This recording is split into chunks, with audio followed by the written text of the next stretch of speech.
Okay, so I have 2 o'clock. Pleasant good afternoon to everyone, and welcome to SnF1. All right, so it has been a little bit in coming in terms of our face-to-face meeting, but it's always, what do they say, good things come to those who wait. Yes? So let's see where we could go from in terms of our introduction today. So first of all, I'd like to welcome you to the class.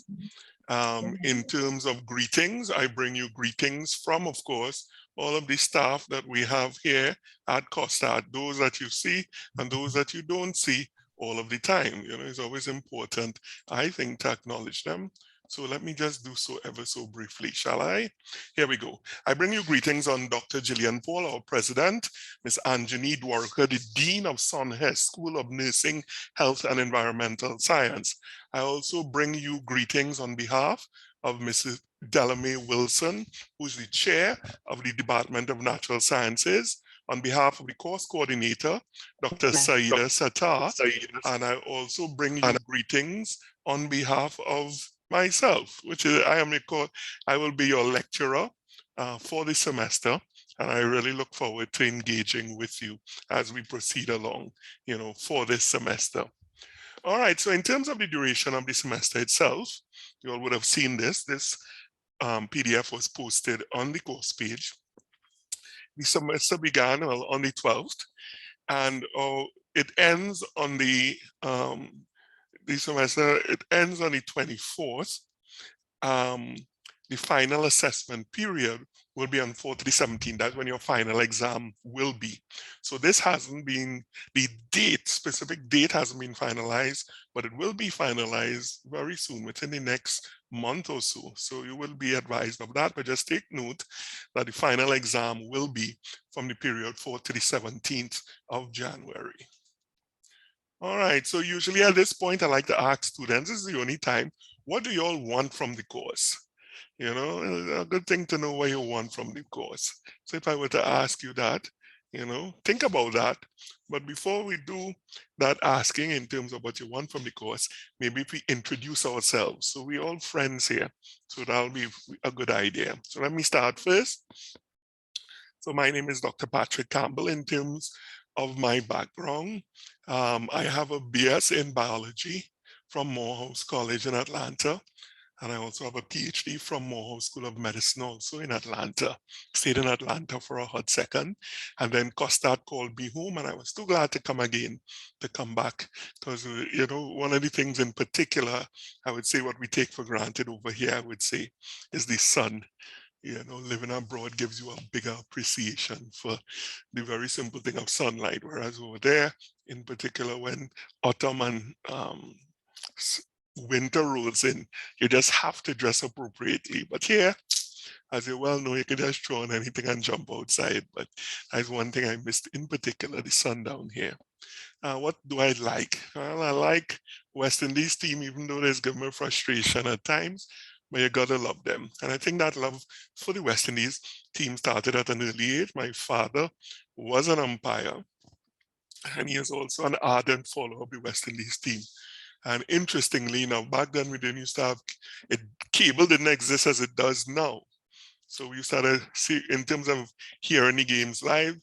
It was trouble when West Indies go on tour to places like Australia and so on. Australia, England, Pakistan, and India because of the time difference. So when we went there, he would wake me up, you know, early in the morning, me and my brothers, I have 3 brothers, and he would wake us up, you know, and we'd have to listen to cricket with him. It was not an option. We just had to listen. So I think that's where my love for the game started. And I also played cricket all through high school. You know, I played for I went Presentation College in San Fernando, and I played cricket both at the junior and senior level. So that's when my love for cricket started, and I think that's where it continued onwards to West Indies. So by means of introduction, shall we go around the class? If you will, say your name, where you're from, and something you like to do. All right, so your name, where you're from, And it could be general. You don't have to be specific and say, street and all of that. Just give the general area, north, south, east, or west, right? Just say where you're from and just say something you like to do that is not illegal, immoral, or fattening. All right. So let's start with Anissa. And if I mispronounce your name, blame it on my head and definitely not on my heart. All right. So do feel free to correct me if I mispronounce your name. Anissa, go ahead.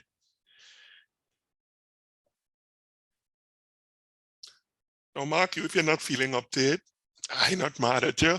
I'll just move on, to the other person, right? Because I know not everybody like to speak in public settings, and I don't want to put you on the spot, all right? So don't feel how, if you don't want to say anything, just remain quiet and I'll move to the next person. All right, so Angelique, if you would, if you just say your name, where you're from, and something you like to do. Hello. My name is Angelique. I am from Tobago, and I like to read, watch Netflix, and go to the beach. What you saying, Angelique? Only having what carnival next month? Yeah. I understand you're a big band leader over there. Somebody tell me that. That is not true. No, it's No. spreading rumors. I understand. But yeah, you like to watch Netflix, lots of shows. What is your favorite thing you like to watch on Netflix these days?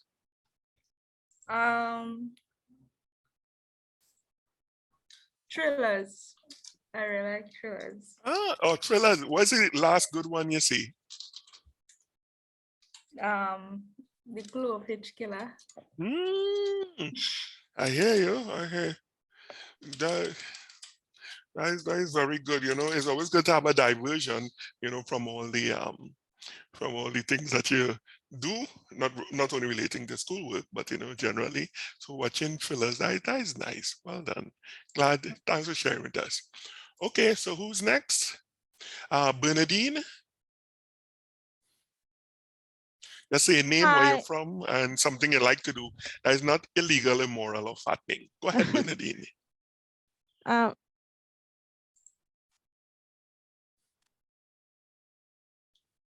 So you hear me?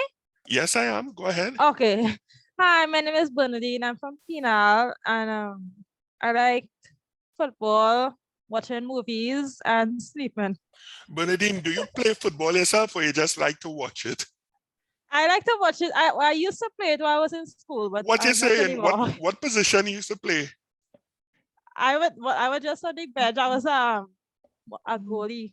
What you saying? So was yeah. I was a goalkeeper as well. I played for the school, Yeah, the when I was in team. secondary school. Same with me, yeah. Yeah, I played. And of course, well, after that, after the fact, little pickup game, little small goal and so on thereafter, Yeah. But yeah, I can understand. And similarly, I played goalkeeper as well. Yeah. To me, one of the most challenging things as a goalkeeper, when somebody, let's say a forward breakaway, and so in particular, if he pass your defensive line and he come in, he or she, coming towards you, and when you realize they have the ball under control, because most of them, they'll kick the ball ahead and run, Yeah. When they kick the ball ahead and run, you have a 50-50 chance of running out and getting it. And when you see they have close control, you're like, oh Lord. Yeah. When you see they running and like the ball stick to the foot, you're like, oh Lordy. You just had a bounce and keep your eye and just try your best. Yeah. All right, thanks for sharing that with us. All right, who's next? So, yeah. All right, who's next? Brianna. Hi, good afternoon, everyone. My name is Brianna Ferguson, and I'm from Tobago. I like to. Sir? No, I say what you saying. Go ahead. I like to watch movies and series, and I like to paint. Is there a particular media you like to use, Brianna? Pencil, paints, or anything? Acrylic paints. Acrylic, so you can do watercolor technique with the acrylics? I never tried that before. Yeah, all you have to do is very simple. Just dilute it out, as opposed to, when you use acrylics, you use it direct from the tube, and you could just mix it and paint. But if you put water with it, all you do is just add water to the acrylic, and the dilute, and you could get watercolor technique just using that. Most definitely. That's very good. Thanks for sharing. Okay, Brianna. All right, who's next? Hope? Hi, good day. My name is Hope Fleury. I live Port Spain area, and I love to eat. I love adventures. I love movies also. Hope, what's the best thing? You could cook as well. You like to eat. You could cook. Yeah, I could cook. What's the best thing? What's the thing your favorite thing you could cook? You know. So in other words, if somebody wake you up 10 o'clock in the night, you could close your eye and make it. What's the best thing you could make? What your favorite thing to I make? really like curry. I really love curry. What you saying? Yeah. Curry. You use curry leaf in your curry? Curry leaf? No. You know about curry leaf? No. Anybody? Yeah. It's a leaf actually. It's grown a bush, and it's when you pick it and you smell, it probably have a name. I don't know if somebody can help me out. It have a particular name, but when you smell it, it smells exactly like curry, and it's a leaf like a. Go ahead. Is it me? Pardon? Me talking about me, right? Yes, thank you. Thank you very much. And it smells just like, and it's really, if you use it, it's enhanced, the curry even that much more. But yeah, I learned that not too long ago from a friend of mine. We went by Cora and we was cooking duck. So he bring everything, season up and thing. And he pointed to the bush and say, hey, bring a couple of them leaf there for me. Me didn't know what it was. But when I pick it and I smell it, I was like, whoa, it smells just like curry. And therein, I learned that the fact that, there is this leaf that smells like curry that they add to curry dishes and it makes it taste awesome. All right. Nice to know that you could bubble your pot as it were. Very good. Thanks very much, Hope. Okay, is it Gina or Gianna?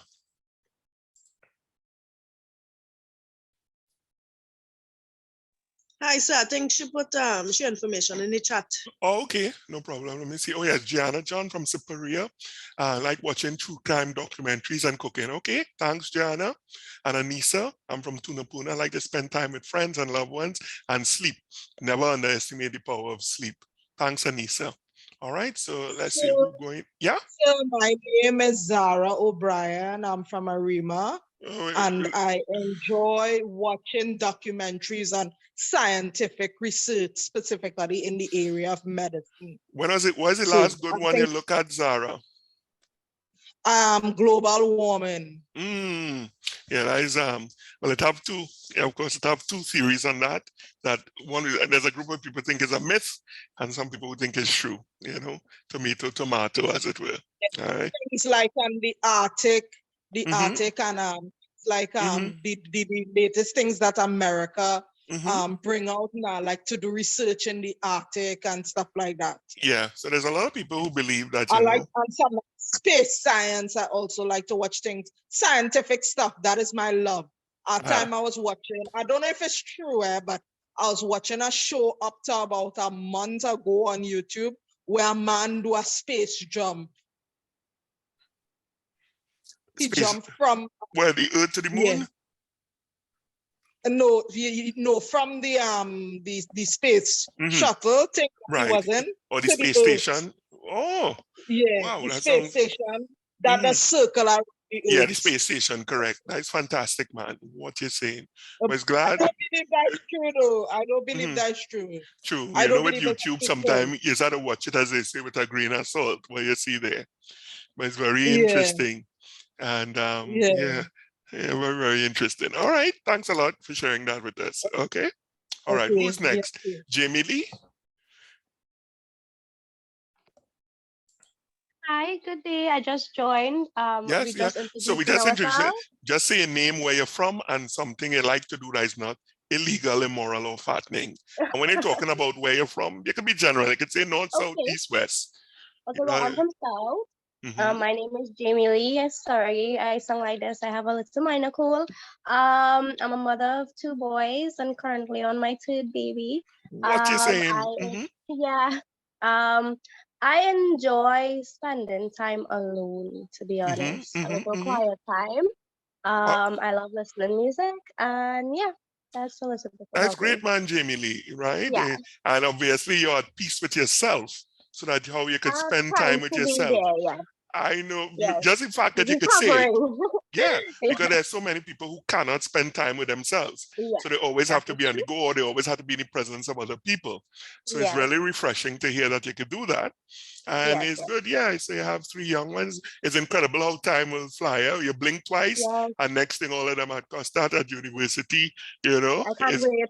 I can't every, wait. everything coming in time. No problem, Yes. Jamie Lee. Thanks for sharing. All right, Thank so you. No who's problem. Mm-hmm. All right. So let's say Kayla or Kyla. I don't know, Miss McLean. Hi, good afternoon. It's Kayla. Kayla. Okay, my bad. Go ahead. Hi, my name is Kayla McLean. I am from San Fernando and I love to draw. What you're saying in terms of drawing, what media do you use? Charcoal, pencil, pen, Pencil. pencil. In your Yes. opinion, do you think do you do portraits? No. Okay, what do you do in terms? What's your favorite thing you like to draw? Cards and crafters. One more time. Oh, Cards and cartoon. crafters. Oh, that's very good, man. That's very good. Ah, so you find you have a knack for it? Yeah. So like I'll say that, yeah. when you draw Donald Duck, somebody wouldn't say it looked like the Incredible Hulk. No. No, all right, that means you're good enough. It's always good to pursue that which you like, because not only does it bring fulfillment, but it comes out very easily, and you find it's not really work at all. Huh? So continue regardless of what you do, and you might be surprised. Things reveal themselves, as you go along. Thanks very much for sharing. Okay. All right, so who's next after Jamie Lee? Who wants to go next? Hi. Go ahead. Hi, good day. My name is Michael. I'm from South Frankfurton area. Yes. I like to sleep and go out and eat. Yeah, and that is it for me. So in terms of eating, could you cook as well, Miracle? Yes, I can. So what's But the best thing? I like to bake too. So what do you like to bake? I like to bake cookies and stuff. What you're saying, that's very good, man. What's your favorite type of cookie you like to eat? Chocolate chip. Chocolate chip, I hear you. Sounds Yeah. good. Yeah. All right, Miracle, thanks for sharing. Hope you had your hand up there for a second. Yes, sir. Brianna said I told you she in the waiting room. All right, thank you. All right, so who's next? Who's next? Philara?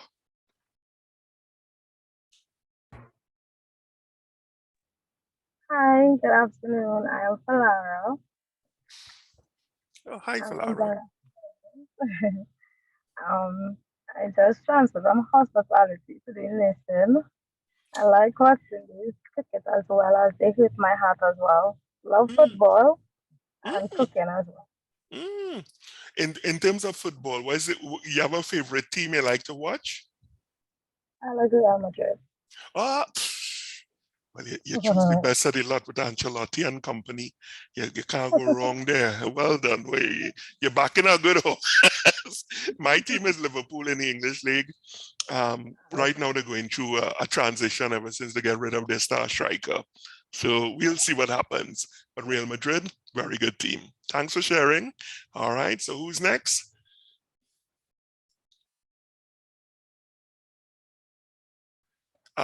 Let's see, Sarah or Sarah, which one is it?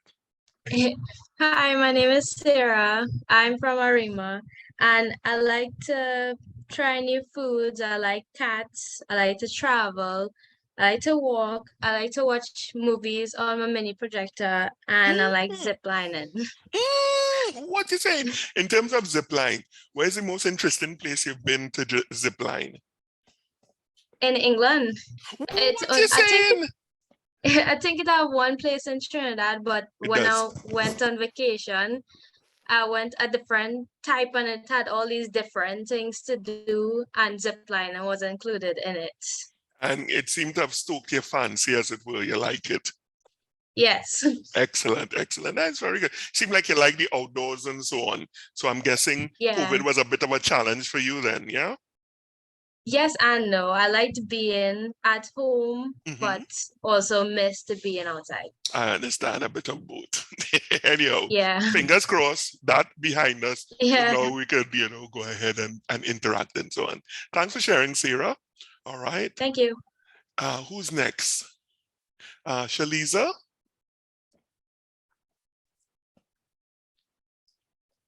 As I said, if you're not too inclined, you could just type it in the chat in terms of your intro. That's not a problem. Shaliza might be getting a little trouble with her connection, so we go to Shanika. Hi, good afternoon. My name is Shanika. I'm from the Toko area, and I enjoy cricket, music, and movies. Any particular genre of music you like, Shanika?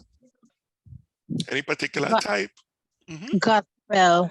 Gospel. What you saying? Could you sing, Shanika? No, I can't.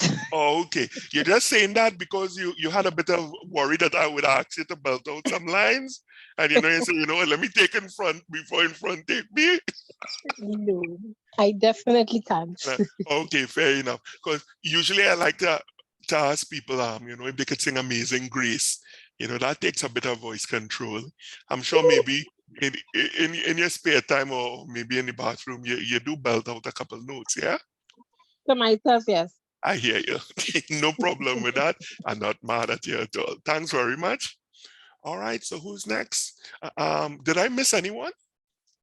If I miss somebody and they would like to share, just put up your hand and I'll acknowledge you.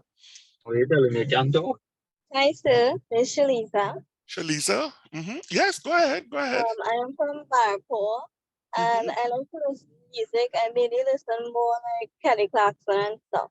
What you saying? So I'll be in between classes, right? Because while this class is going on, I have to go at South Campus for another class. So I'm Well, currently you could feel free. Oh, well, it's very nice of you. You're not driving, I hope. No. Okay, because I wouldn't want you to So become I'll a be in statistic. between. Indeed. Not an issue because, as I mentioned, we're recording the session. It's just an introductory session, so you wouldn't be missing anything. So don't feel, too badly, if you just switch off altogether. But I do applaud you for wanting to be in between both of us. But it will be recorded and it'll be put up this afternoon, so you could look at it, listen to it at your leisure. Okay, Shalisa, thanks very much. All right. Anybody else? Didn't introduce Hi, sir. Yes, go ahead. My name is Renelle. I'm from Chaguanas, and I like to cook. I experimenting with baking, and I like watching anime and reading manga. What you saying? The Japanese comics and so on. That is very good. In terms of your baking skills, Renelle, what is the best thing you could bake? Lasagna? I can make really good bread. What you saying? Yes. That is good, man. That is good because I know some people, they try bread and it's come out like a stone. So therefore you have skills in that regard. Thank you very much, Renelle. All right. Did I miss out on anyone? Hi, sir. This is Leisha. Go ahead. Yes, go ahead, Leisha.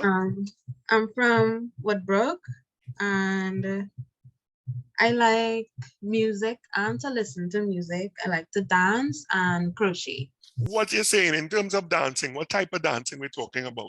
Interpretive, modern, jazz, tap? Well, I always loved dance and wanted to do it professionally, but never got the chance to. But I like most dances. I more gravitate towards like the African dances or like ballroom and salsa and those stuff. Yeah. I got you. Modern interpretive. As you mentioned, Woodbrook. I used to have an uncle living up there, yes, on Buller Street, Divatai. Yeah. He used to play chess. He was a chess champion for a while. Yeah, okay. Small world. Yeah. Thanks very much, Leisha. All right. Problem. Did I miss anyone? Or did anybody? Hi, sir. Go ahead. My name is Kizzy. I'm from Grandy. I like to sew. I'm also a mom of 2 kids. And I love to sew and I love music. I also love, I just started learning crochet. What you're saying? Well, I know somebody who from Woodbook who does crochet too. So you could probably you could probably have a chat with them and all. They could compare patterns and what have you not. That's very good. And oftentimes as I share in terms of dressmaking, or that's something is a very good thing to learn because it does cut down, it helps with your budget, tremendously. I remember growing up, my mother is a dressmaker, and she would make all our clothes, for the entire family. And similarly, Kurt, you name it, well, everything cloth-wise in the house, and it's only now in reflection, I recognize, what a great budget saver that was, in terms of her contribution in that regard to the household.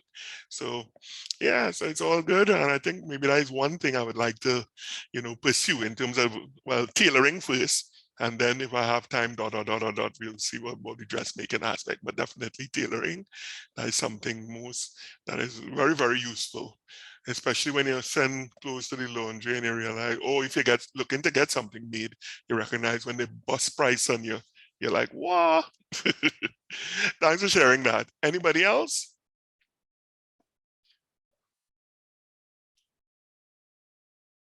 Okay, I think I got everybody then.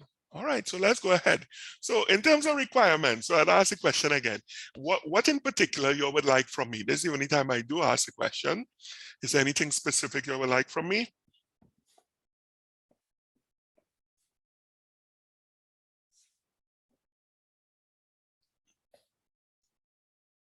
So I would like to get an A out of the class. Okay, point taken. I think everybody, would be of that sentiment. Yes, anything else? So I don't think there's much of a requirement because this is more like the first time I'm doing a class with you, so I'm not sure how you lecture the classes, but I would like that you are able to like explain and have patience, like if anyone in the class may not understand something as fast as someone else to like explain it, or like take the time to go through it for them so that they'll understand what exactly that is going on as being taught at the time. I hear you. I'll try my best where that is concerned. I've been teaching this for the last 10 years. If you find that coming up short, I'd ask that, you hit me up. We need to make a WhatsApp group for this class. That's something we'd seen a little bit. But hit me up, personally on WhatsApp and say, hey, I'm not understanding this.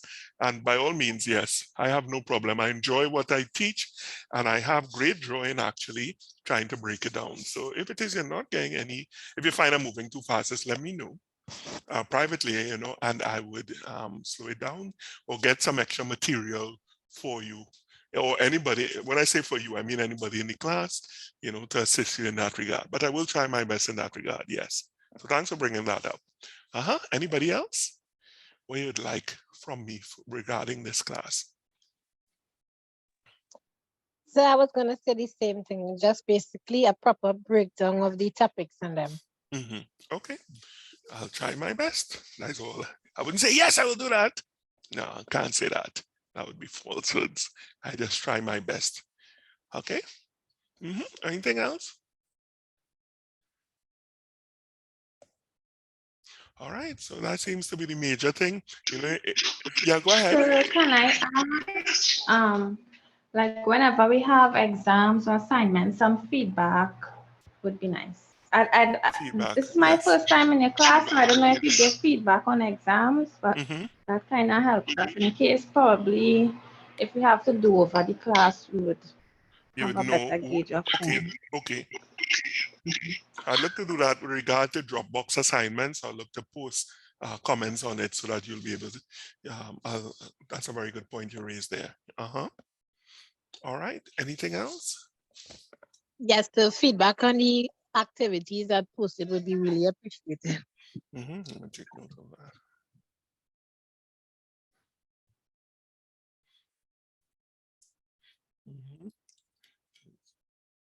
Meeting SnF1 students, one assignment feedback. Okay. Anything else? Duly noted.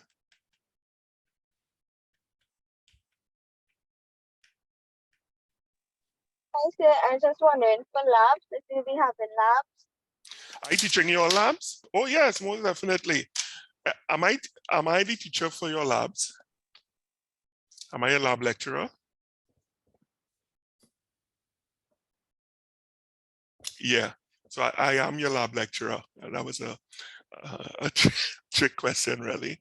So the answer is yes. You have 10 labs, and they begin.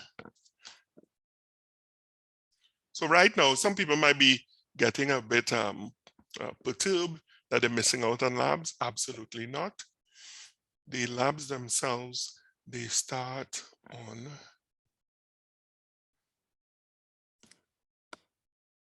Let me tell you the exact date. Week 4, the week of October the 3rd. That's when the labs start. So looking at my calendar. Sir? Yes, go ahead. Question. In regards to the labs, okay. Is it Just one second, Lisha. Let me just answer this one. Okay. So it starts the week of the 3rd. So therefore, not next week, but the week after. So for your labs,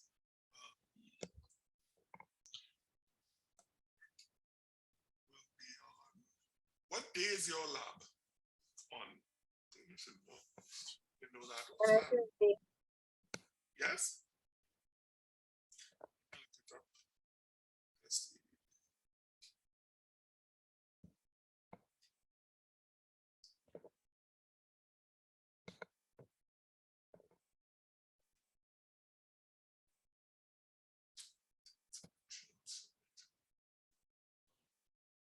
CRN selection.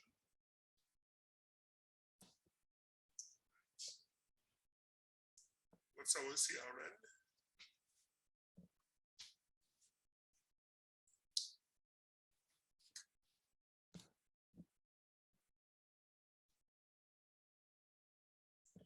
CRN for this course, all right? Like some people.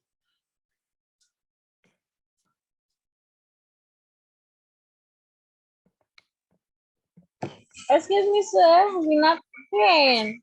Yeah, that's because I wasn't. Okay. Yes. Okay. So 19013, that is the CRN for the course, 19013. And your lab is on Tuesday from 11 to 2. All right. So specifically then, labs will start on the 6th. The 6th of September. Sorry. Labs will start on the 4th of October. Okay. So the 4th of October, 11 to 2, SnF1 lab. We good? So I have a question. Oh, sorry. Just 1 second.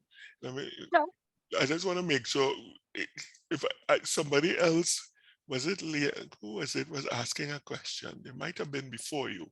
So I don't want, who was it was asking a question? Yes, Lisha, yes, go ahead. I just wanted to know, like, for the labs, I saw for the other week at glance, it was online. Is it not all of our labs are going to be online? Yes. So to clarify that, so for both lecture and lab, everything is going to be online for this course. So nothing will be, you wouldn't have any hands-on in terms of being in the lab. No, physically, everything. So both the lecture and the lab is online. Yeah? Okay, sir. All right, great. So who's next? If you could she asked the question that I was going to ask. So I got my answer. Okay, Jamie Lee, no problem. Thank you. All right, somebody else. I just saw a hand. Where is it? It disappeared. Anybody? Oh, Brianna, go ahead.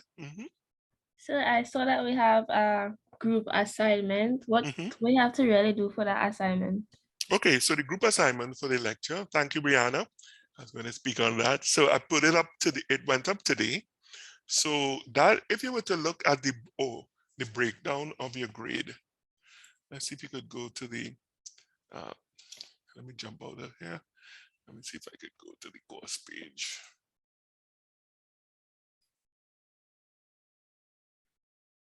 All right, so when you look at your course outline,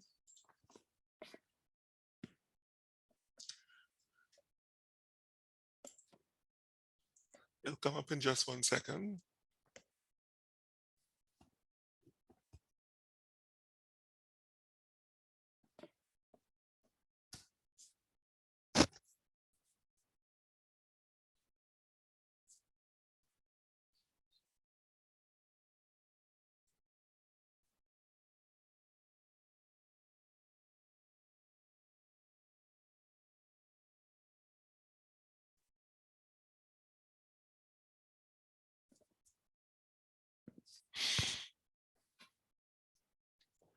Right, so the meat and potatoes for this is down at the end.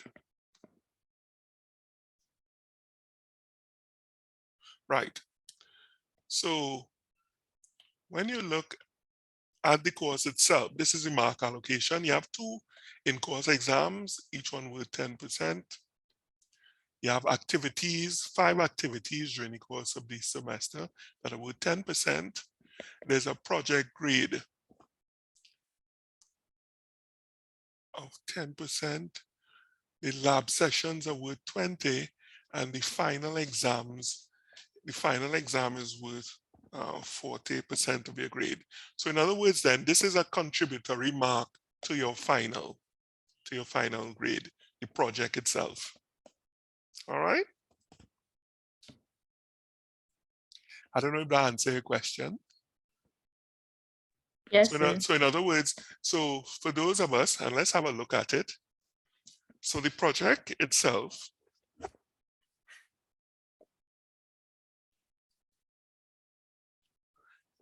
no, you all don't see this view. Let me switch to student view. This is how I see the page.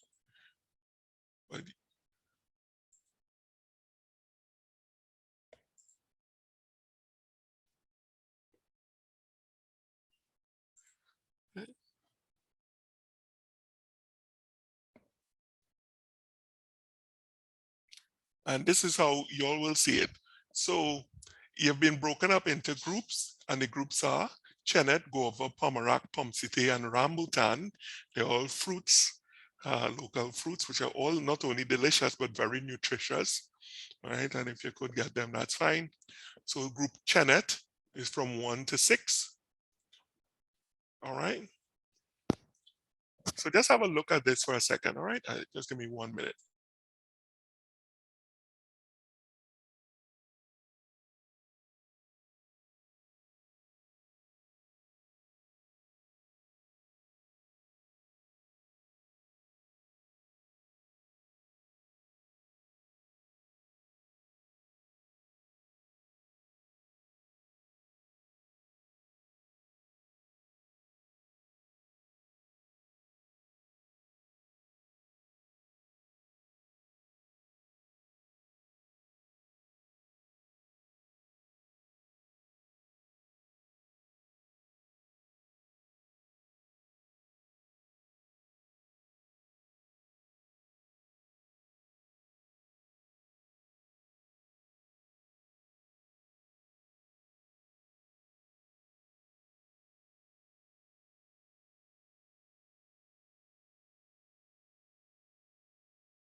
Okay, so you'll decide on a forming WhatsApp group and so on.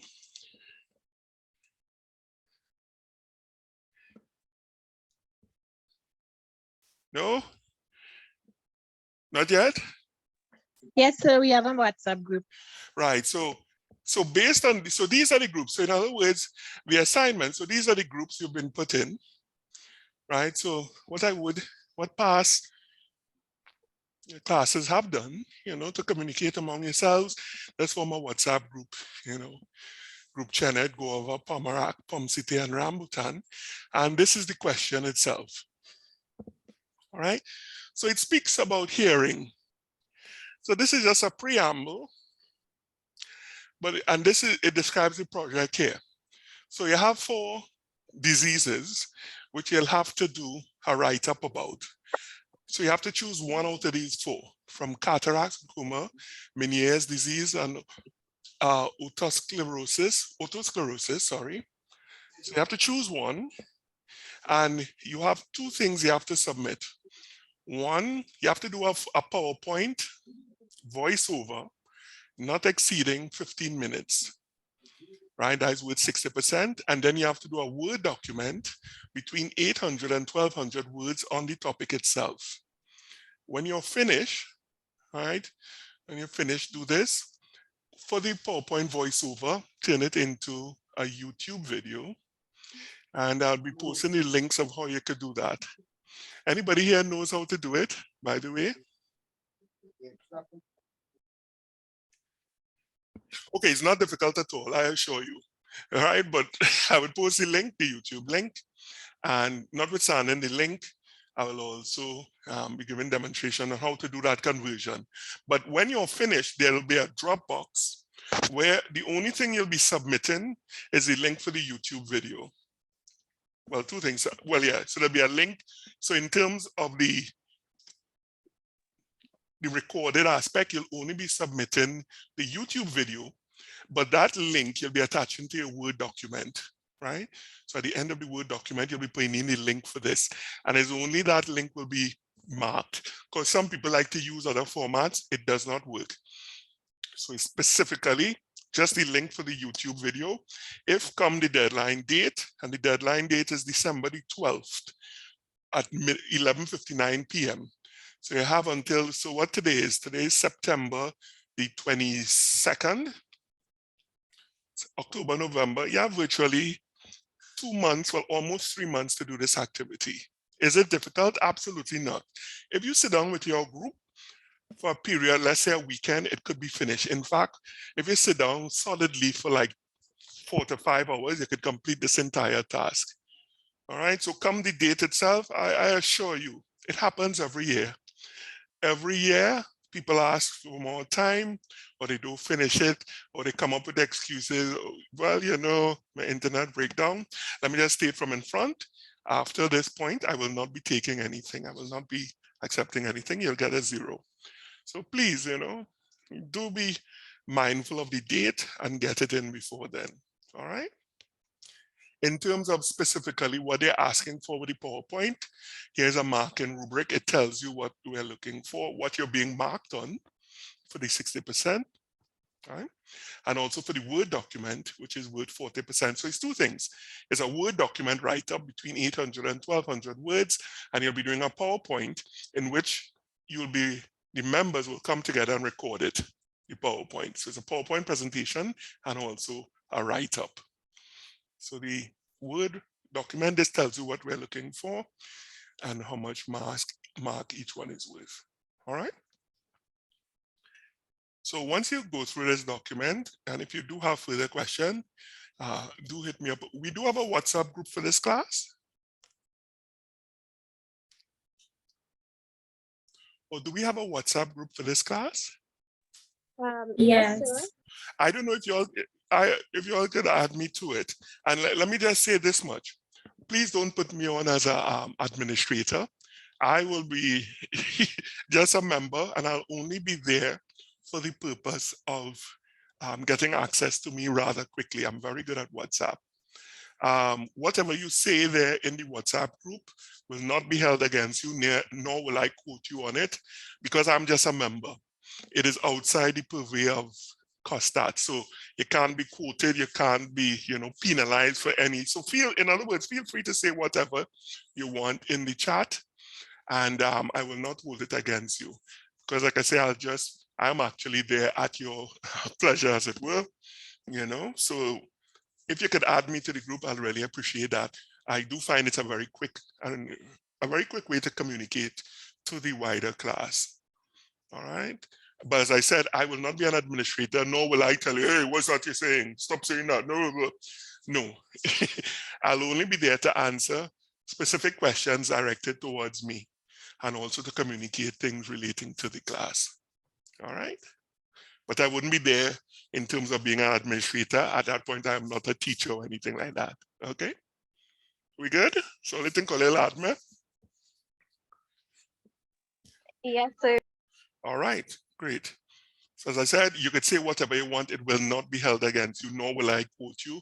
It is outside of COSTAT's purview. So it has nothing to do with COSTAT where that is concerned, only used for communicative purposes. Okay, let's get back to that PowerPoint. Okay, right. So in terms of the requirements for me, in terms of contact, these are my tentative hours thus far. My phone number, which you could give me a call during office hours, during these hours, and of course the WhatsApp group, which you'll be adding me to. I really do appreciate that. And well, you could, if you wish, also send it to my COSTAT email address. But as I said, if you want, with the WhatsApp group, you'd get a response before the end of the day, most definitely. And I'm a bit of a night owl. So you might see responses like early in the morning and so on. I hope that's okay. If you have a problem with that, just let me know. All right. But I usually work well at night and into the early hours of the morning. So if you want a response, the best way to really catch me is on WhatsApp. Send me a message. You don't have to send it to you. You could send me directly, just individually send it to me. All right, so in terms of class etiquette, I just want to highlight, even though I know this is, everybody knows of it, but I just like to highlight it all the same. So during the class time, if you do have something to say, or do raise your hand, hit the icon in the WhatsApp chat to raise hand, so that then I will acknowledge you.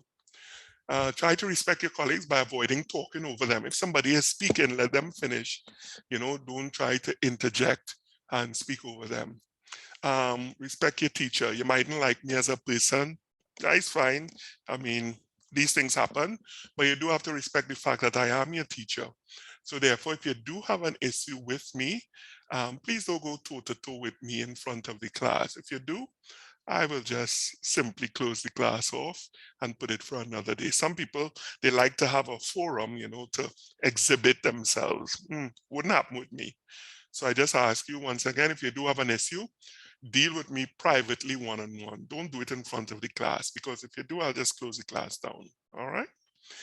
If I do ask you to lower your voice, because some people have naturally loud voices, please comply, in terms of lowering of your voice, because sometimes some people don't realize they're literally shouting, when they're speaking in the microphone. So do be respectful of that.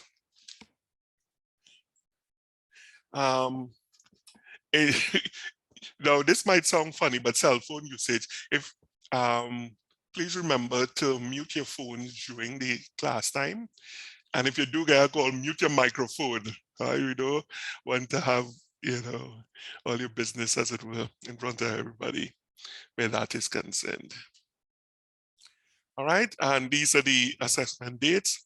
The first assessment is October the 17th. And these assessments, this assessment 1 and assessment 2, they will actually be given on Sundays, right? Specifically on a Sunday, there'll be a window of opportunity open. Usually, the usual window is from 10 a.m. to 6 p.m. All right. So your assessments will be online from 10 a.m. to 6 p.m., but the assessment itself usually runs for an hour to an hour and a half. But the window of opportunity which you will be able to do it for is usually set at 6 to 8 hours on a Sunday. All right, so do take note of that in terms of the assessments will be on Sundays. So both assessment 1 and assessment 2. These will be on Sundays. Well, your project date, it has changed, not November the 22nd anymore, but the 12th of December. This is when you will be handing it in. And your final exam, we haven't gotten the schedule for final exam, but it would be between the 4th to the 17th of January. So your exams carry over into the new year. All right.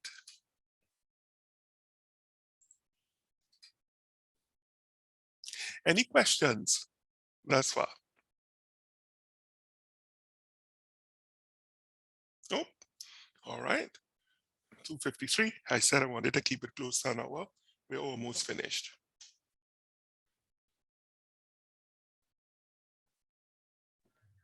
Excuse me, sir.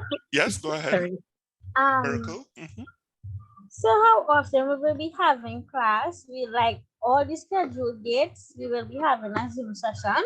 So we'll be having Zoom sessions, yes, but the session itself will not be for the full 3 hours. So it's marked as 3 hours, but one of the things you will notice is that on the day itself, it says students must do certain things. At most, the interactive time with me will be for an hour or less because you're given time to actually do these things during the class time, right? So what I will do, because you're not the only person asking this, I will set out a specific schedule to let you know what you do at what time during those 3 hours, right? Also including the interactive time with me. All right, so in terms of the time with me, it will be about between 45 minutes to an hour in terms of the time you'd actually spend online Zoom with me. Very good question. Would it be every week? No. In particular, for the days when we do have the assessments, you will not have class with me on those days, right? You'll be given time for revision. So the day preceding the assessment, you just have on the instructions, you'll just follow it. So like I said, I'll put even greater detail. Like if I'll break it down by time, what you're doing. So from next week, you'll see then a breakdown by time, and also on the days in which you would have me available for interactions. So it's not every week, that's a good question. But the majority of the weeks you will have time to interact with me for that 45 minutes to an hour Zoom session, okay? Okay, sir, thank you. And in addition to that, I don't know if you all noticed, but the lectures themselves, they're actually recorded, yeah? Okay, so the lectures themselves, they are recorded in terms for the class itself. So that forms part of the class as well. So like as I said, beginning next week, I'll break it down, I'll itemize it by minute for those 3 hours. So you'll know exactly what you're supposed to be doing at what time. But part of it is actually going through the lecture, which has been pre-recorded. So when you actually meet with me, we'll be going through the worksheets, and we'll also have just like a general discussion on what we did, on what we did that week. So it's more interactive in that regard, as opposed to looking specifically at the lecture itself. The lecture itself has already been recorded. So at your convenience, you could just visit the link and you'll be hearing my voice just as how you're hearing it here. Is already fully recorded, okay? But that's a very good question. But on the day itself, what you do, you just look at under the students must and just go through it. It will have timings, what you expect to do. Okay, Jamie Lee, yeah, go ahead. Oh, okay. All right, so for instance, this week, right, students must review the lecture in the PowerPoint. So what you do, come down lecture, see the lecture notes, review the summary notes, chemistry, activity, complete the worksheet, complete the practice quiz, activity, practice quiz, attend the Zoom meeting, and click this link. The link here is for the video for this lecture. Some people I recognize they missed this. When I have this, click this link to view the video. So maybe it's best. Everybody got this? Yes, Click sir. the link? Yes, sir. Because, you know, it might sound strange, but in prior classes, I had some classes where some people will ask me, where's the link to view the video? So, you know, they saw this and they're expecting the link to actually, they're more accustomed to this, yeah? So I'll do it in both forms. When you click on it, you'll get the video for the lecture itself. Okay. So for instance, so the activity sheet, when you look for at the Dropbox, it tells you when is the cutoff date. And one of the things going forward in terms of the activity sheets are to be done, it's group work. And the groups are the same groups, which is for the project. So going forward then, it's one per group. So it's one person within the group will be submitting, right? So that's where the WhatsApp group comes in handy. When it is you're doing the activity worksheet, you're actually doing it is one per group. So when I'm doing the corrections, it's just one for every 6 persons, they'll just have one submission. All right. Everybody clear with that in terms of the Dropbox? So those are the activities that we are supposed to do every week that you're mentioning? Correct. Yeah. Okay. Yeah. All right. So you do that in terms of the activity worksheet. Okay.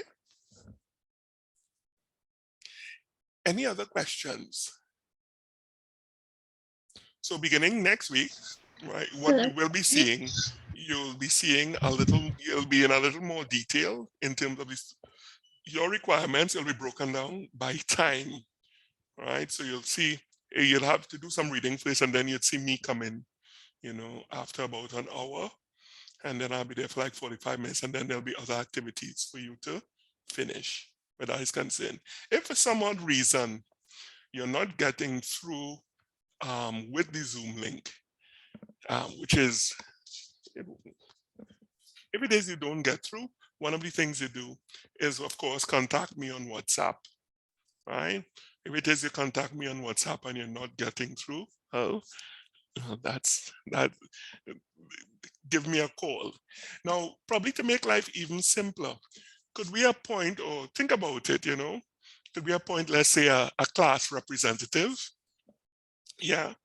So persons who would like to be class representative, just send me a note on WhatsApp, you know, individually, and just say, sir, you know, I would like to be the class rep because blah, blah, blah, right? But it'd be really good if I could interact with one person, you know, and then have them liaise with you. So if some issue happens, you know, that person then could call me as opposed, you know, to a lot of people lighting up my phone. But usually I'm quite good in terms of everything else. But I would ask that, you know, you don't have to call the office, you know, in terms of, if it is for some odd reason you don't get through to me on WhatsApp, well, you just follow in terms of the course. What are the other requirements for the course, right? But I'm usually very good in terms of the Zoom and otherwise. But if for some odd reason you don't get through, right? There's no need to alert the office. Just alert the class rep. I don't think we have any males in this class, so she will contact me. And if she doesn't get through, well, then you just proceed with the things found on the course page for that week, okay? But I just ask you kindly, just do contact the office where that is concerned, okay? Anything else?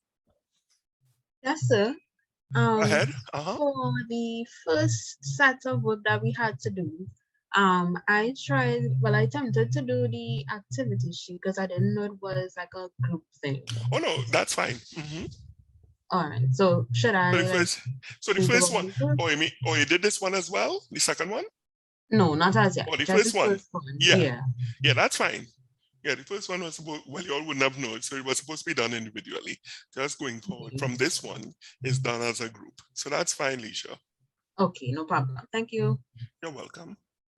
All right, so anything else? All right. Kizzy, So go ahead. when we start labs, we will be using the lab manual. No, that's a very good question. So we wouldn't, and I can't comment on it. So this is what I will do over the weekend. You will get access. I know I said it previously, you're supposed to get access last week, but there were a couple of things to change. So you would get access to it. I want to say by Wednesday of next week, you'll get access to the lab page and you'll see it. So there are activities every week you do for the labs. And the same group that you're in for the project, that carries over into your lab grouping as well. Same group. And so there's a worksheet that has to be completed as well. But it's in a very similar format to this, where you have certain things to go through for the lab itself.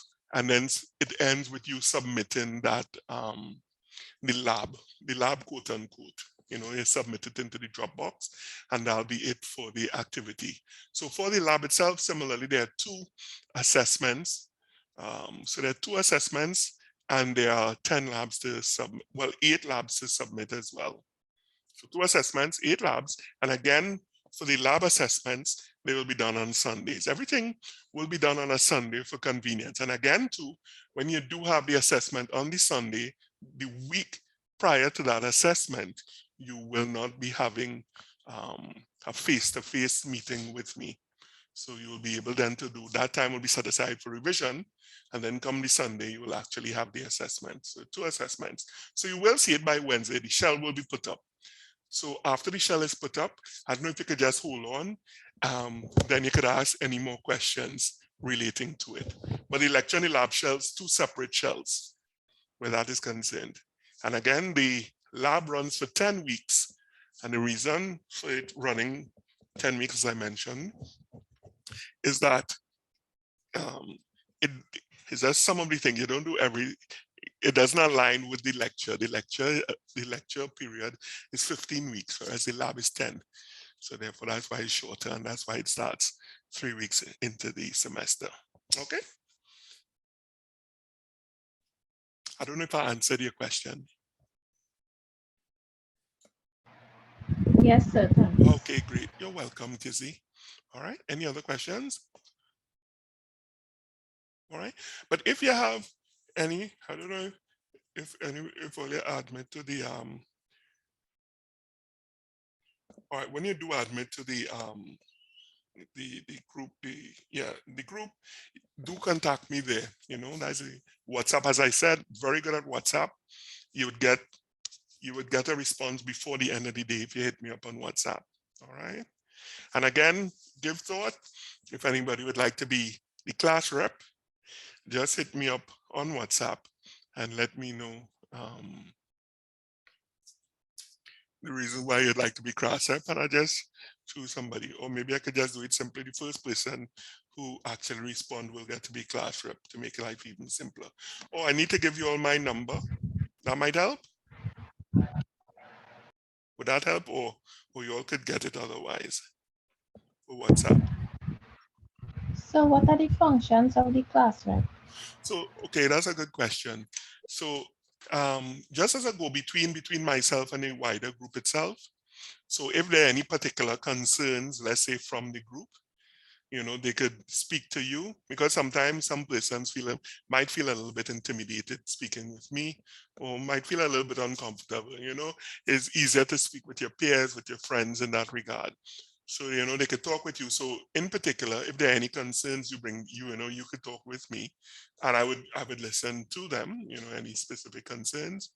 And also if for some odd reason, on days when I am allocated to have a class in terms of meeting with you, having a Zoom session and I don't appear, well, you'll be contacting me. You have the authority then to give me a call and I would respond, and let you know specifically what's happening. So just you'll be the go between the class and myself. Yeah. Sounds good?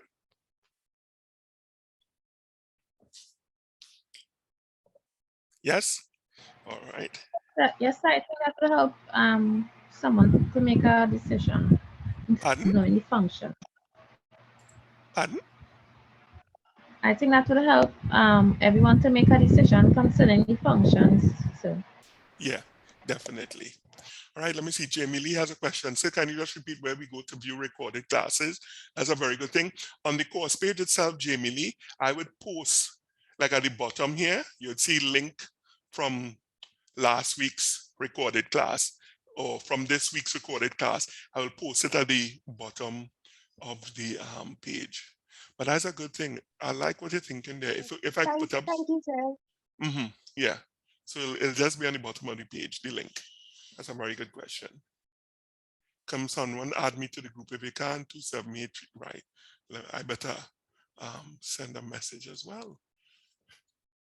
What's my number? At the same thing, can somebody add me?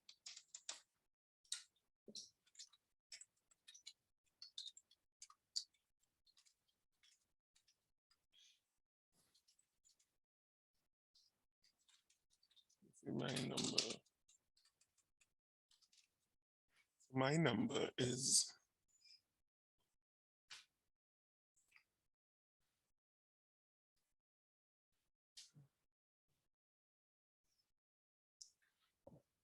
2668770.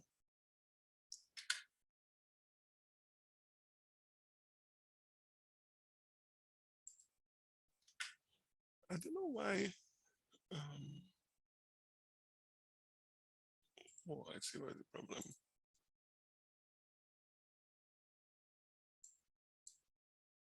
Can you repeat, sure, where we go to review recorded messages? Oh no, that's why I just answered, Jamie Lee.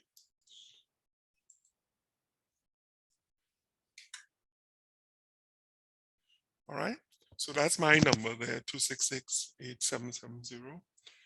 If you can add me to the WhatsApp group, as I mentioned, not as an administrator, just as a normal person, please.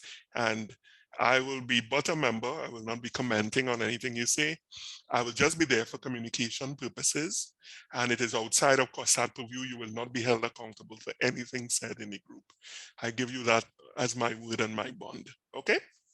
So anything else, or is that all for today? Any other questions?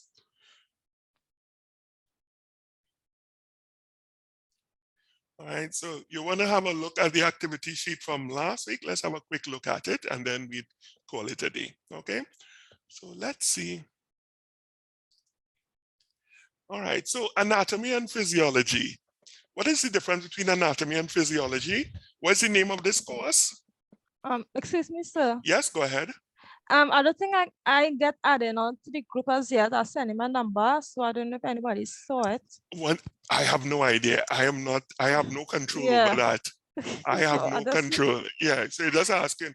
All right, so Yeah. if the administrator, if you were to look in the chat, somebody's just asking that if you could add them. All right. Sorry. I sent her name, her number to the chat for the admin. Not everyone, I believe, can add numbers. Correct. to the Yeah. So chat. that's the admin. Yeah. All right. So it's in the works. So you're in the paperwork. It's being processed. You're in the process. All Okay, right. I just wanted to make sure. Understood. Understood. So let's have a look at this. Anatomy and physiology, structure and function. Always remember that. And this is a favorite question I like to come.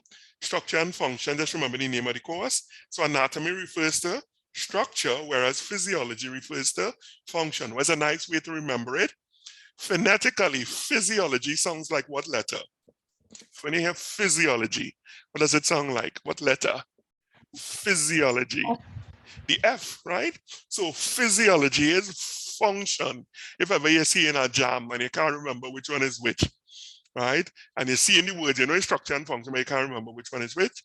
Well, physiology refers to function, therefore anatomy refers to structure. List two examples of structures that are studied on a macroscopic and microscopic. Macroscopic means big. So tell me something that they look on the human body, let's say at a macroscopic level. Anybody? Oh, and another thing I didn't mention, sorry, Shanika, before I did mention, please always, during our sessions, feel free to speak what you know, your thoughts and so on. If ever I laugh at what you say, I will give you a voucher for $200 to KFC. Right? Because as your lecturer, I'm not supposed to do that at all. I will value highly regardless of what you say. I think whatever you have to say is very important. But if it is, you know, you say something and you hear me go, wait, salary, $200 voucher from KFC for dinner. Okay? So please speak freely. Let's go. Macroscopic. The brain. The brain, yes, that is big. Macroscopic. Anybody else had something to say?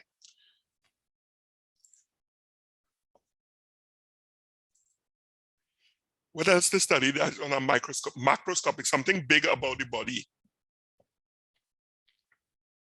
What is big on your body? When you look at your body, what is something that is big? So is it like an organ? Like yeah, your organs, right? Like and when we think about organ organs, how many systems? organ systems do we have, by the way? This was this from 11. And is there a word we could use to remember the organ systems? What was it? On slide sir. RRM, I believe. It doesn't make sense. I teach you all know everything. Very good. On It's slides like RRM. the Very good. online voice note message. Yeah. O fecal matter, I believe, is what you wanted to say, right? So we have to use the correct terminology since we're doing a biology course, right? So let's go forward. So on the microscopic level, we could look at the organs. We mentioned the organ systems. We have 11 of them. And let's see if we could go through them. The U stands for what? Urinary. Urinary. And what organs associated with them? Or what is the main organ when you hear urinary? Well, two. The bladder. The bladder is one, and the other one. What are the main organs which regulate kidneys, right? Very good. So urinary, the N stands for what organ system? Nervous. The nervous system, right? And that, what major organ is associated with the nervous? Somebody mentioned it before, the brain. Excellent. Let's go forward. S. When we're thinking about S, what organ system? Skeletal. Excellent, right? And all the bones of the body itself. L. Lymphatic. The lymphatic system. And what is the major thing? What does the lymphatic do? What's the function of the lymphatic? What would you find in the lymphatic system? It's a certain type of a cell associated with the immune system. Why? Is it? It doesn't make sense. It's very good, Angelique. Your white blood cells is also, you'd find that fats actually travel through the lymphatic system. Let me ask you this question. Why do you think fats from your digestion, right?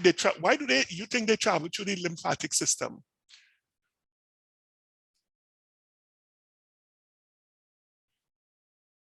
For a simple reason.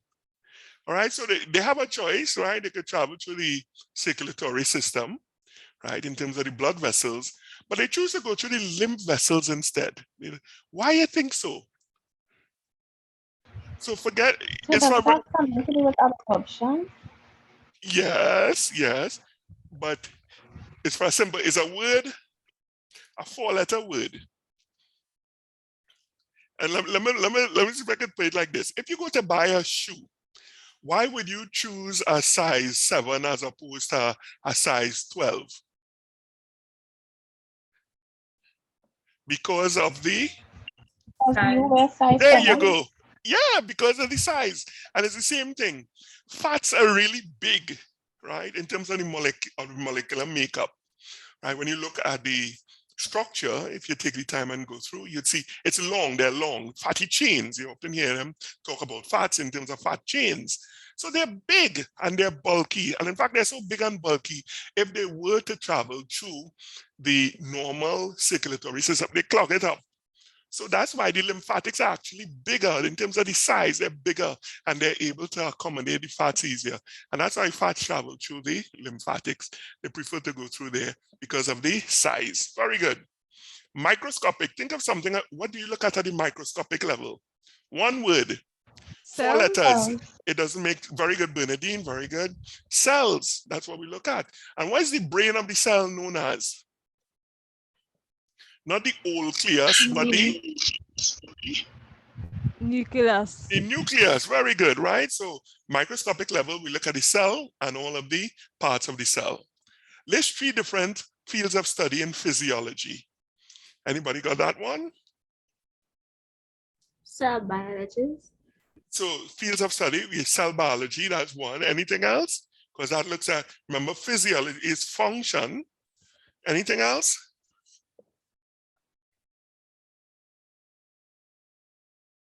So that's one where we have to do a little more research on. Let's go forward. 4 characteristics of living things. Back in the day, this is the acronym was GRIMNA. So reproduction, Reproduction.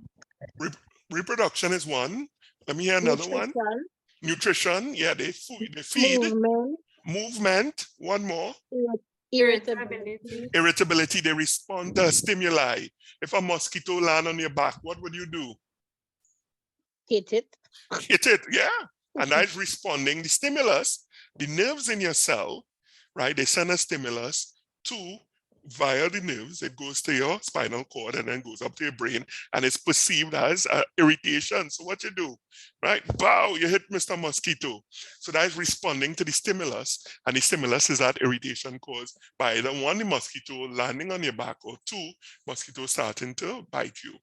What is the difference between form and function? So I think it was form was dealing with the structure, how the thing looked. Oh, how it made up, yes. How it made up, and function was how the system itself works. Yeah, what it does, how it works. Very good. Well done.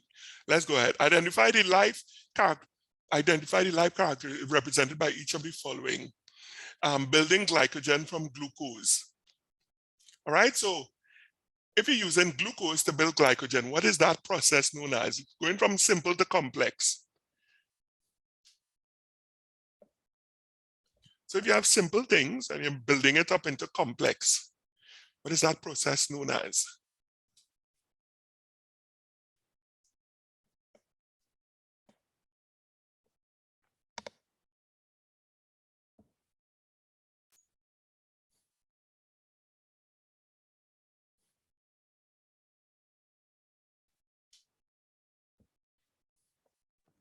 So I feel like I'm questions wrong. No, what you put? Let me hear you. That's not. For me too, I put a lot of wrong stuff. No, sometimes there's more than one correct answer, you know? So how I was watching it, I was watching from the document where sent from the form and function. I was watching from the both. Let me get it. So using simple things to make complex. So building up using simple components. What is that known as? Is it synthesis? It was nothing like that. Why I put. So in terms of the life characteristics represented by each of the following building up, well, digestion is not synthesis, it's breaking down. So I would go with, what did you have for it? Let me hear if you had something different. So Miracle? I went from. Is that also cockroach? Sorry, go ahead. Yeah, Miracle, go ahead. Sorry.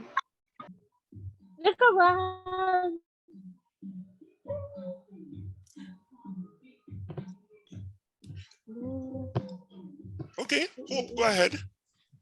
You're coming back So here, my Miracle. answer probably wrong, but Let me I hear had you. it was a word like glycogenesis or something. So which is actually, glyco means building sugars from simple components, and you're actually right. Yeah, I had that same glycogenesis. answer as well. Yeah, so you're right. So it's a synthesis type reaction. So that I say you could have more than one correct response for it. Synthesis is the process, but glycogenesis is being very specific. Yeah, so building it from glucose, glycogenesis. Yeah, so good. Let's go next one. Removing your hand from a hot stove. How many people here, when you're making roti and you touch the tower, well, you just do that to check, you just do that to test how hot it is, yeah? It's like a reflex. Yeah. It's a reflex action, right? Spinal reflex. So reflex action, yes. And interestingly, when we do the nervous system, we'll see it. When you touch something hot and you pull back your hand, do those impulses travel to your brain? Yes. Okay, actually that is true. So I worded the question badly. They travel there eventually. But in terms of generating the process for you to remove your hand, does it go to the brain and then come back down the spinal cord, or does everything happen at the level of the spinal cord? It goes to the brain. Or let me even be more specific. Is there a break between the brain and the spinal cord? Is there a space? No. What would happen if there was a space anywhere along the spinal cord? What would happen if there's a break? So the message wouldn't get to the brain. Right. So you wouldn't do the action that I need to do. Right. So for persons like that, right, it would cause some degree of paralysis. So that's how for person, let's say in a motorcycle accident, even though they get paralyzed or they have some issue with the spinal cord, that's why they not allow, they have paralysis at the level of the legs or the level of the hands, for arms for that matter, right? So they have different type of paralysis, even though the injury is taking place on the cord. Because of the fact, when you think about it, your quote-unquote brain as we know it is actually your cerebral hemispheres, which is what we really know as the brain. And it comes like your brain have a long tail, all of that is continuous from the cerebral hemispheres all the way to the end, all the way down in your coccygeal regions. All of that is really a brain. There's no break at all. But the thing is this, when you touch a hot stove, you have this reflex reaction built into your body where your brain or your brain recognizes, hey, this is something very dangerous. And if I don't move myself out of this situation very quickly, this could probably be life-threatening. So what it does is it doesn't even send it up to your cerebral hemispheres to say, hey, what's this? This is something hot. Could it cause damage? Yes, I think it could. Maybe I should remove my hand. Sounds like a good plan. Let me move my hand. It bypasses all of that. And it just reaches the spine, and the spine sends back all the signal one time to the effector, which is the muscles controlling your arm, to move it right away. Happens under 1 second. Which is why I often like to tell people your body is really a phenomenal machine.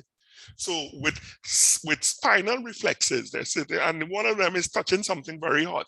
And because why it is not a good idea to touch something hot for a very long period of time? Why do you think that's not a good idea?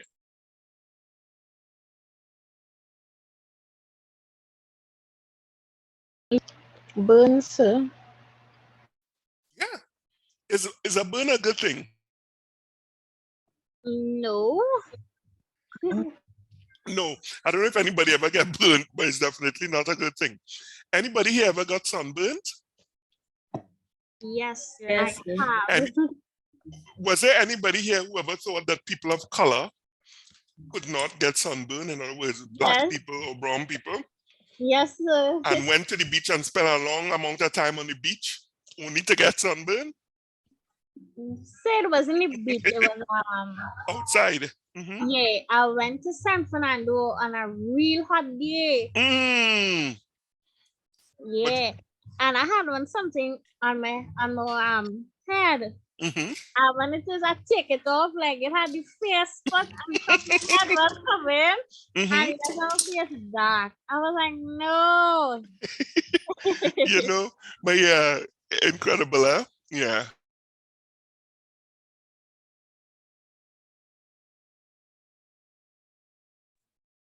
But we live and we learn. I remember when I was younger, we went to play football by the beach, and we stayed there for the entire day. It was a particularly hot day. I always thought black people can't get sunburn. Well, that night my whole back was sticky. I got properly sunburned, and that's how I always remember, be careful when you go out in the sun, and yes, people of color could get sunburned. Let's go forward. Preventing stomach acid from entering the bloodstream.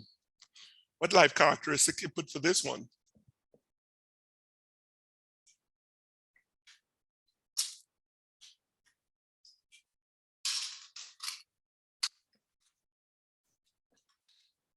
Anybody got a response for that one? I said in here. Which one? Preventing acid from entering the bloodstream. I definitely know I put all the wrong answers for these four questions. That's okay. What you had for this one? So I had gosh, I don't even know how to pronounce that word. Go ahead. Something spinka or whatever. I don't know. Okay, you can spell it. You can spell it, yeah? Just now, eh?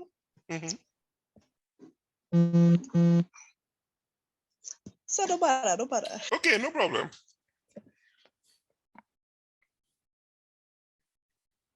Anybody had it? Anything?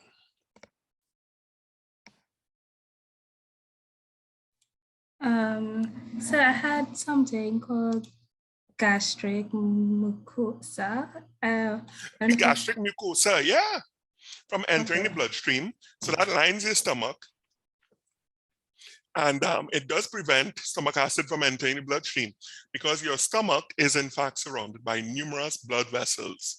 And that is because, even though digestion begins in the mouth, but in the stomach, you do have a lot of breakdown and absorption occurring. And of course, in the small intestine, that we have the majority of absorption occurring, the small intestine. Now, based on that fact, let me ask you this logical question. The majority of absorption occurs in the small intestine. Which one do you think is longer, the small intestine or the large intestine? Just based on that, one thing I tell you, the majority of absorption takes place in the small intestine. Which one do you think is longer, small intestine or the large intestine? The small Yeah, correct. Yeah, quite right. And how long do you think the small intestine is? So I'm not sure how long, but I know it's very long. 22 feet, which is, so think about, what's the average height of a young lady? What's the average height out there? Where's it accepted? 5 feet? So let's say 5 feet. So think about it this way. Imagine four persons tall. If you were to put, four people, one person and another and another and another, that is the length of your small intestine. It's long, very long. And the reason why, because it has to absorb all of the nutrients. What about the large intestine? How long do you think the large intestine? Well, it's definitely less than 22. How long do you think it is? 10 or 15. Yeah. Or in fact, you could look at it, a nice way to remember it. Just think about the length of a large intestine is about the average length of a person, let's say a young lady, let's say 5 feet, whereas the small intestine is 4 times as long. 20, let's say 20 is a good estimate. So the large intestine, 5 feet, the small intestine, 4 times as long, 22. Just remember 4 persons. So just think about it like that. Somebody walk into a classroom, that's the large intestine, right? Think about a young lady, 5 feet. And then you see 3 other persons come, it's like in the circus, and they jump up on her shoulders. Boom, boom, boom. Of course, she has to be large. So that is the large intestine at the bottom to take all that weight. But just think about 3 other persons, jump up. And that is the small intestine. Yeah? And the reason why, because it has to absorb all those nutrients, most of the absorption. The large intestine, even though you wouldn't look at it till later on, the only thing it absorbs really is water. Yeah?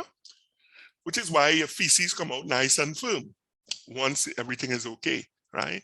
Because the water is absorbed at the level of the large intestine. Very good. So that was very good in terms of the stomach acid, right? The lining. So your large intestine is your colon? What, pardon? Yeah, it is your colon, the large intestine. Well, actually, there are 3 parts to the colon itself: the ascending, descending, and sigmoid colon, and then right, that forms the large intestine. But yes, it is. So sometimes just referred to as the colon, or in the old days, what they call your bowels. Your bowels. Being pregnant with identical twins. What life characteristics? So we're looking at reproduction. Actually, I think I know how some of you all view this. You're looking at the life characteristic. So pregnant with identical twins is reproduction, stomach acid. Did somebody put like digestion? You look at it that way, removing your Yes, hand. sir. Yeah. Yes, sir. Right, you look at it that way. Removing your hand from a hot stove, what would that be? Irritability. Irritability. And That's what I building, was doing. you look at it that way based on the 4 from the previous. So building glycogen. Yeah, it is a slightly, it could be interpreted in a number of ways, this question. Yeah. And building glycogen from glucose, as I said, well, it's a synthesis type reaction. Glycogenesis. That's another one that could be looked at in that regard. Excuse me. Yes, go ahead. A question about the intestines. Yeah, go You ahead. said the small intestines is 22. Yes. And small kids also, or it has been. You know, that's a very good. Or you mean if it starts off small and gets longer? Yeah. No. Yeah. No, that's a very good question. And I'm walking out on thin ice here. That's a very good. I never thought about that. Let me have a quick look. That's a very good question. I just always made the, you know, the I doubt assumption. it though. I guess it will be the same. That's a. Well, I do know for certain the only structure. Do you know the only structure that is the same size in both adults and children? Anybody knows? Is just one thing that is the same size. It doesn't change at all in terms of size. I'll give you a hint. It's on your face. Your eyes. Thank you very much. Yeah. Thanks, Renelle. Your eyes remain the same size, which is why a baby's eyes, you ever notice a baby's eyes look really large? And which is why when you look at dollies, you ever see when they're making dollies, is make dollies with big eyes? The reason why they do that is because we are so accustomed, you know, seeing large eyes on babies. From the time we see it, unless they're a doll, it triggers that, like in our minds, and that, you know, yeah, this is a baby. As opposed to if you put normal size, be like, there's a big man or a big woman, you know, that they're small. So that's why you see, and it's exaggerated when you look at dolls. Or when you look at cartoons, children cartoons, you'll see the eyes are usually really big because we perceive it because children have large, and the reason why is that literally they grow into their eyes. The head actually, the skull gets larger as they get older. So therefore you grow into your, but then the size of the eyes never change. Let me have a look. Length of large intestine in children. I just always made the assumption, but let's have a look. That's a very good question. The length of the large bowel increases from a mean of 52 centimeters to 72 and then to 95. So it's smaller. How long is the large intestine in adults and children? Your large intestine, how long is the small intestine in a child?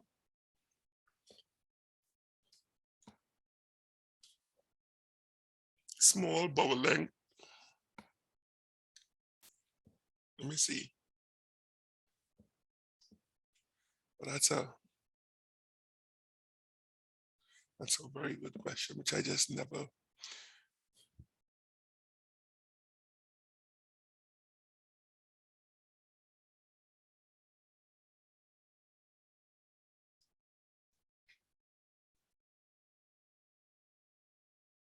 So it's less than 52 centimeters in children aged less than 2 to 73 centimeters at 4 to 6 to 95 at 9 to 11. So to answer your question, that's a very good question. The small and large, they're actually smaller, and it does get longer as you get older. So that was a very good question, which I just never thought about. That's a very good question. Who was it to ask it? That's the question. That's a very good question, boy. So I asked it. Yeah, that's a very good question. Right. So to answer your question, it is smaller. And as you get older, it gets longer until you reach adulthood. So yes. Good question. All right, let's go.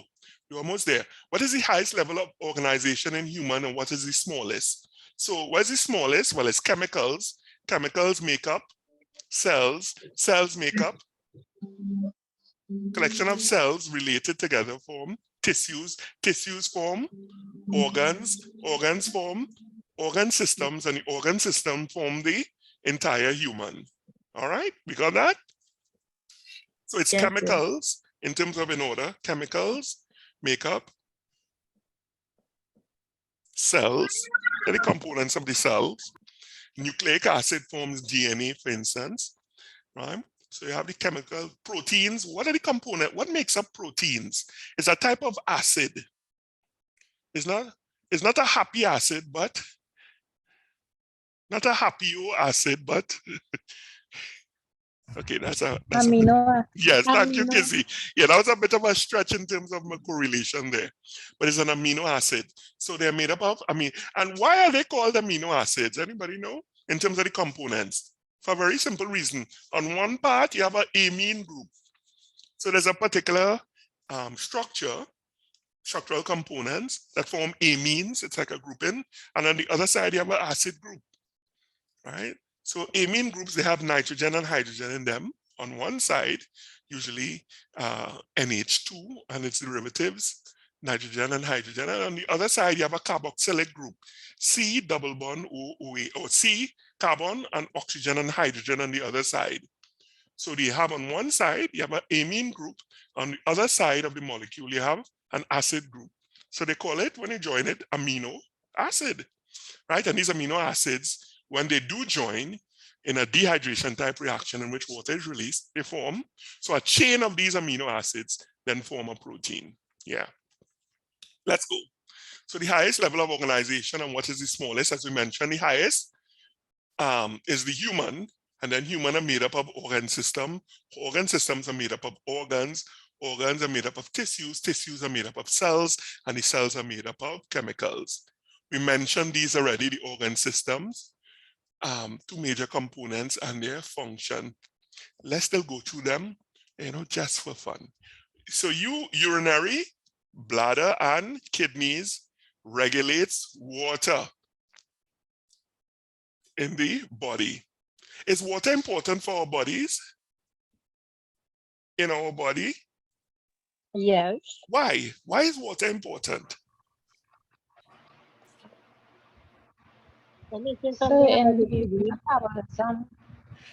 Metabolism. You're right. You hit the nail on the head. Let's see if you could break it down even more. So why it is needed for metabolism? What is metabolism?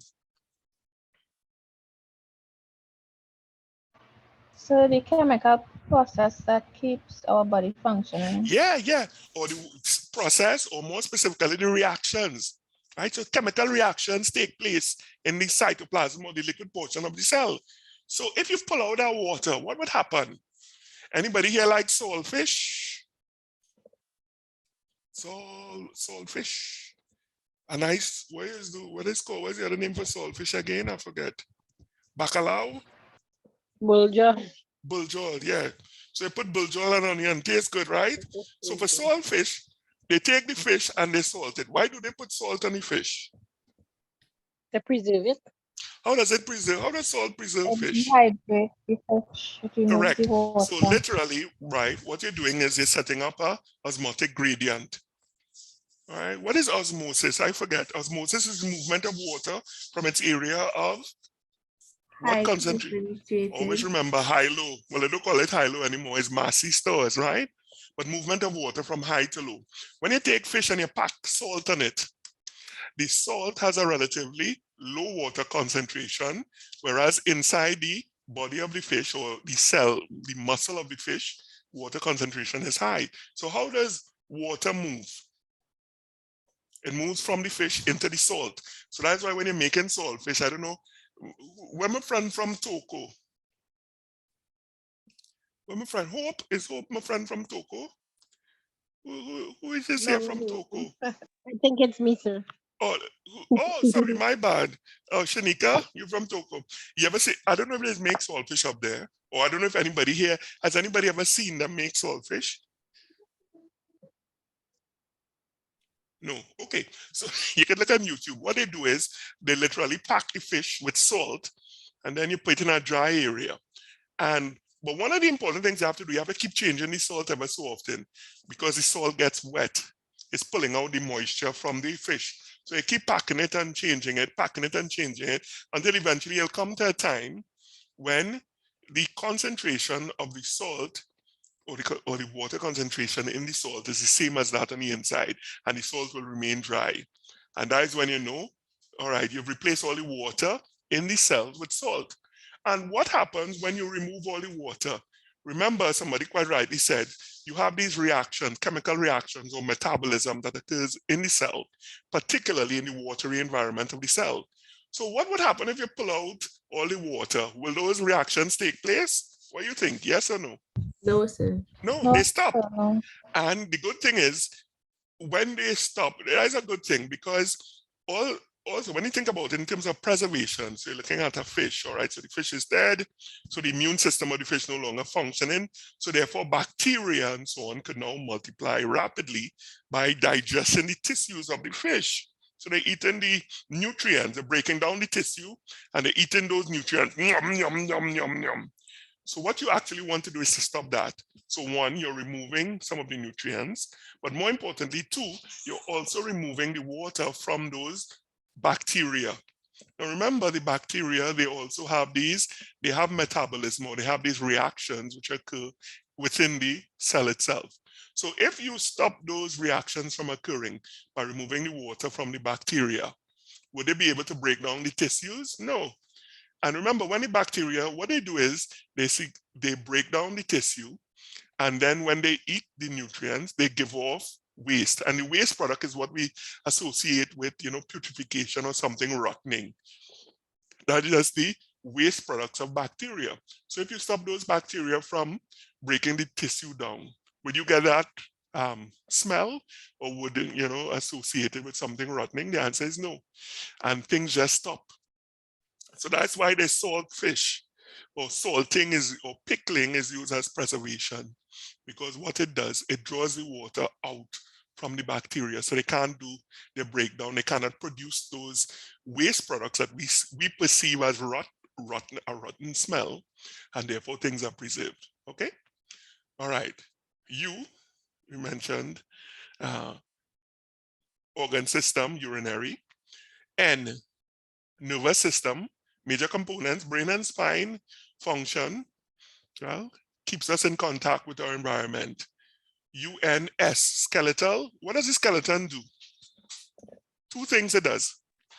It gives the body shape. Shape. What else? And movement. Movement, excellent. UNSL, lymphatics we mentioned, is a transport for fats, and is also repository for white blood cells. So function helps with the immune system. UNSLI, integumentary, big word. Skin, hair, and nails. What do they do? Your skin important? Yes, sir. How do we know it's important? What situation? What situation could you be in and you really realize your skin is important? When you get burned? Yeah, when you get burned, yeah. Ooh. And you will see that in your professional career, in the burn wards or whichever, when persons do come in either from sunburn or, from second or third degree burns, you'll see that. UNSLI, integumentary, so very important. That is also in regulating body temperature. UNSLIC. What does C stand for? Circulatory. Circulatory. You will see some books saying that, but there's a better word. Cardiovascular. Cardiovascular, because we could argue that the respiratory system and the urinary system, that they're both circulatory systems. You could argue it. Right? So the better term, even though you would see it in the textbook, circulatory, is cardiovascular. Right? So two components of the cardiovascular. So you weren't totally wrong there at all. I am mad with you. The heart. The heart, and another, give me my next piece. Blood vessels. Blood vessels, excellent. Blood vessels. Right, and that move blood around the body. UNSLICE. Endocrine. Endocrine. Two major components of the endocrine, glands and hormones, and their function, they're numerous, but they regulate, you could say regulate metabolism in the body. UNSLICED. D stands for digestive system. Is digestion important? Yes. Why do we need to eat? Why do we eat? 3 words. Break down. Food. Food. And why do we need to break down food? When we break down the food, what do we do? With that, what we break down. The energy, sir. Yeah, we use those things for different. So we break down the food. We have those components. Let's say nitrogen, different components of your digestive. We use nitrogen. Nitrogen is found where? In proteins. Remember, we spoke about the amino acids. Amines have nitrogen in them, most critical. So we need nitrogen for structural proteins for building our food. So very importantly, we break down food, right, to get that, most critically, to get the components to build our bodies. And more, as you quite rightly mentioned there, is to get energy. And energy is in our bodies is in the form of what? 3 letters. Is it ATP? ATP, adenosine triphosphate. And adenosine triphosphate is just like a links card, right? If you have a links card, where you could use your links card? Anyway. Anywhere, yeah. You go by Rattan, you could use it. You go by KFC, you could use it. You go by Royal Castle, you go in the mall, you go in the gas station, you could just swipe your card, right? And your body's the same thing. It would have been very tricky if your body had very special, let's say, nose hole ATP or little toe ATP, or movie muscle in your back ATP. Yeah. The thing is where to store all of those things. But if you just have one, you could just, it makes it more efficient to just have one universal currency, right? So that's what your body does. UNSLICED, digestive, R. What does R stand for? Respiratory. Respiratory system, right? Why do we need to breathe? Why do we breathe in oxygen? What do we do with our oxygen? We use it to do something. Breathe. So we use it for the breakdown of the food. Yeah. We use it to break down food. There's this reaction. Glucose plus oxygen gives you carbon dioxide, water, and energy. I don't know if you ever saw that reaction in terms of, tissue respiration. Yeah. Where glucose representative of a simple food component, glucose plus oxygen to give you carbon dioxide, water, and energy. I don't know if you all ever saw that equation. Anybody? Yes, when I did HSB. Oh, okay, you have a legs up on some people there, Casey. All right, but long story short, we use that oxygen down to the level of the cell. So what happens in the cytoplasm of the cell? Well, after we finish eat, right? Let's look at glucose, which is one of the major components of food. So let's say glucose now is released into the bloodstream. If you have too much glucose in the blood, what happens? Is that a bad thing?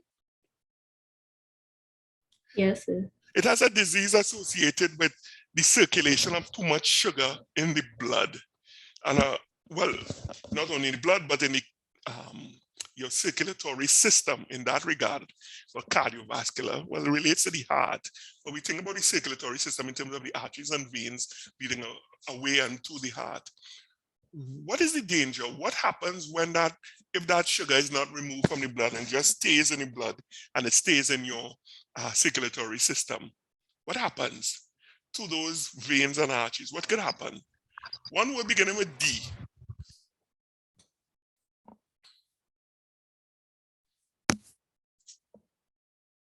If you're driving a car and you drive it into a wall, what happens to the car? Damaged. It gets damaged, yeah.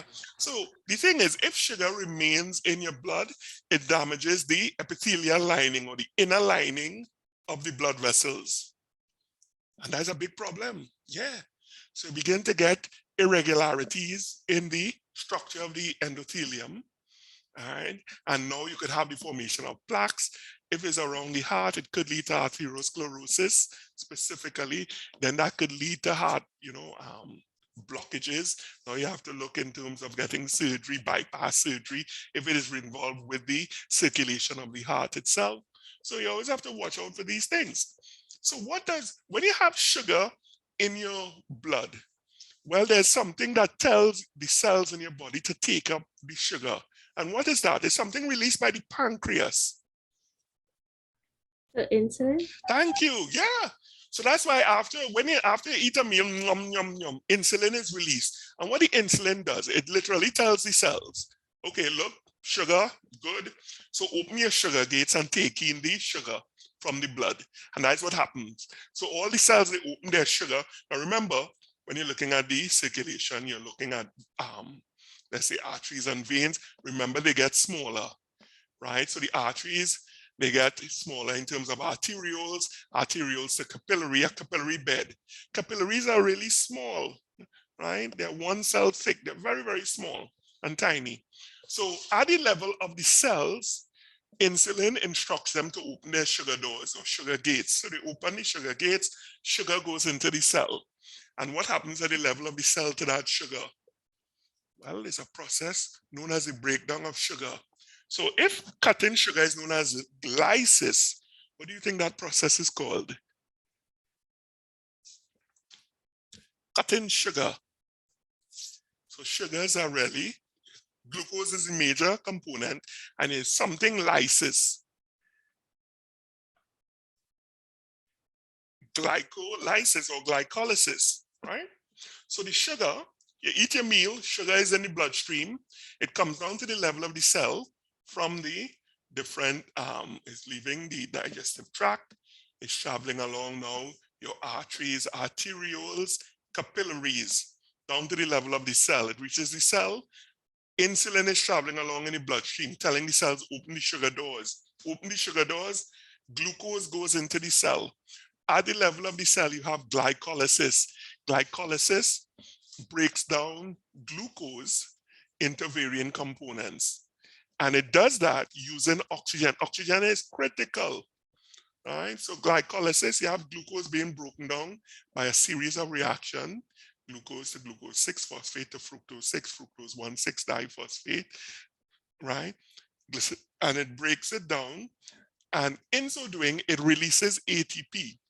Ultimately, it forms a substance that is shuttled to the mitochondria, where you have the further generation of ATP. Ultimate acceptor of the electrons in the electron chain in the mitochondria is oxygen. So that is very important. So long story short, when you eat a meal, sugar is released into the blood, insulin released from the pancreas tells the cells to open your sugar gates. So the sugar now leaves the blood, gets into the cell. At the level of the cytoplasm in the cell, it breaks it down, glucose, right, to pyruvate. And in so doing, it releases ATP, shuttles some of the components to the mitochondria, the breakdown components of glucose, where they're further reduced and where the majority of ATP is produced. So when you break down one molecule of ATP in the cell itself, it generates approximately 36 ATP for every glucose molecule that is broken down. And that is why oxygen is important. Oxygen is important. It helps in that process at the level of the cell. Critical process of glycolysis. We good? Yes, sir. All right. I know that was a lot to digest there. And we're getting long in the tooth. So if we're looking to wrap it up, 3:55, 5 minutes, we're done. UNSLICED-R, respiration. Where's the other R? Reproduction. Reproduction. Is reproduction important? Yes, sir. What would happen if we didn't reproduce? What would happen if we didn't reproduce? The human race would go extinct. Yeah. So that's why reproduction, very, very important. That's why it's so pleasurable. It's a very pleasurable experience. You have lots of hormones being released. And also, what hormone do you think in particular is a hormone that is released which causes opening of the or dilation of your pupils, pupil dilation, increases your heart rate? What do you think is released then? What hormone? Something that increases your heart rate and is associated with the fight and flight. Yeah, adrenaline or epinephrine, right? Adrenaline is what the epinephrine is the Americans say that, adrenaline is what the English say, right? So adrenaline is released, which is why it increases the heart rate, which is why when you're thinking about sexual encounters, persons with heart issues have to be careful, or else it could literally kill them, right? So persons with heart issues have to consult with their cardiologist. RR, and the last one, M, what does the M stand for? Muscular. Muscular system. Very important. The muscular system interacts with which other two organ systems to bring about movement? Skeletal. Skeletal is one. And what's the other one? Nervous. Excellent. Nervous system. Right. So do remember, though, that's like a triad. The nervous, muscular, and skeletal, critical for movement. If anything goes wrong with any of them, it could affect your movement. All right. Define the term homeostasis. What is homeostasis? So that is when your cells and your organ system work together to keep a constant internal environment. You hit the nail on the head, consistency. Why is it important that you have a consistent internal environment? Let me ask this other question, follow-up question on that. What is the body's core temperature for all those chemical reactions to occur in the body? What temperature must they occur at? 37. Right? So the core temperature in terms of your body itself, right, is approximately, well, 37 degrees Celsius. What happens when it goes out of there, out of that temperature? Remember we mentioned there are a lot of proteins involved with those chemical reactions because enzymes. What are enzymes, incidentally? I forgot. So enzymes are protein in nature, and they usually accelerate the rate of a reaction. So one of the things with proteins, they have to function at a very specific temperature, which is why when you go outside of that temperature, things begin to go wrong. So those metabolic reactions, as somebody mentioned, metabolic reactions, I refer to all of the reactions which are important for sustaining life. So when you go outside of that range, things begin to shut down some of those reactions. And if left unchecked, it could lead to death, which is why like a fever left unchecked will kill you. And that is why if somebody comes in, presents to the ER, and they do have a fever for an extended time, the first thing what you want to do is lower that core temperature. And in extreme situations, you'll pack them in ice to get that temperature down. Why? Because in the body itself, those reactions begin to shut down. And as we looked at, cells make up the tissues make up organs make up organ system make up the entire human. If at the level of the cell something is going wrong, it affects the tissues will affect organ, you'll get organ failure, and very soon you will be talking with the ancestors. So it's very important to control those things. Good. Why do you think directional terms are important in a healthcare environment? One word. Surgery, when they're going to do a surgery. One word. Precision, precise. Pardon? Precision, I like that. I like that word.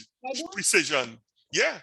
Now, what you said before was right. When you're particularly when you're in the surgical environment, how do you locate where the pancreas is? How does the surgeon know where to make that incision?